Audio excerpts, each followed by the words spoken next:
లోపనా రా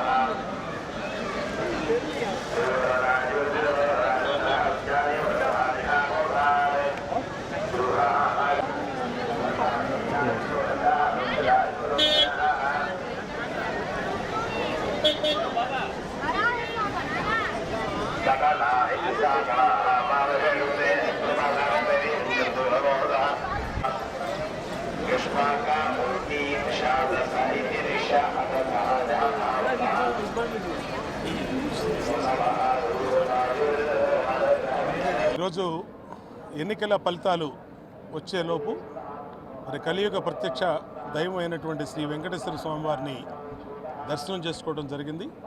ఆయన ఆశీస్సులతో రేపు 4వ తారీఖు నాడు ప్రజాప్రభుత్వం ఈ రాష్ట్రంలో ఏర్పడబోతూ ఉంది. దాంట్లో ఎటువంటి సందేహం లేదు. అన్ని సర్వేలు కూడా ఇవాళ మొత్తం ఎన్డీఏ కూటమికి, అలాగే తెలుగుదేశం, అలాగే మిగిలినటువంటి కూటములకి అనుకూలంగా చూపిస్తున్నటువంటి తరుణంలో ఆ వెంకటేశ్వర స్వామి ఆశీస్సులతో కొత్త ప్రభుత్వం ఏర్పడబోతూ ఉంది. అన్ని వ్యవస్థలని ప్రక్షాళన చేయాల్సిన అవసరం ఉంది. అన్ని వ్యవస్థలని కూడా మళ్ళీ గాడిలో పెట్టవలసిన అవసరం ఉంది. ఈ రాష్ట్రంలో మళ్ళీ ప్రజలకి మెరుగైన పరిపాలన ఆ వెంకటేశ్వర స్వామి ఆశీస్సులు చేయవలసిన అవసరం ఉంది. ఇవాళ ఉన్నటువంటి గత 5 సంవత్సరాల ప్రభుత్వాలు స్వామివారి మీద భక్తి లేకుండా రాజకీయంగా వెంకటేశ్వర స్వామివారి, తిరుమల తిరుపతి దేవస్థానాన్ని, టీటీడీని వాడుకున్నారు పాలకులు. ఎందుకంటే అనేక రకాలుగా స్వామివారిని,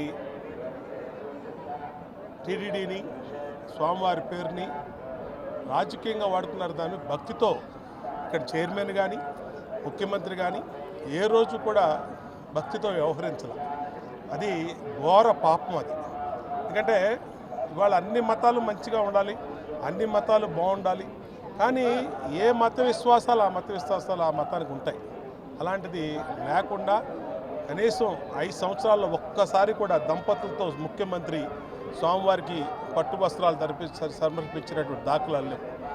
అలాగే చైర్మన్ అయితే మరి స్వయంగా ఆయన కుటుంబంలోనే క్రైస్తవ వివాహం చేసినటువంటి సందర్భాలు చూసాం.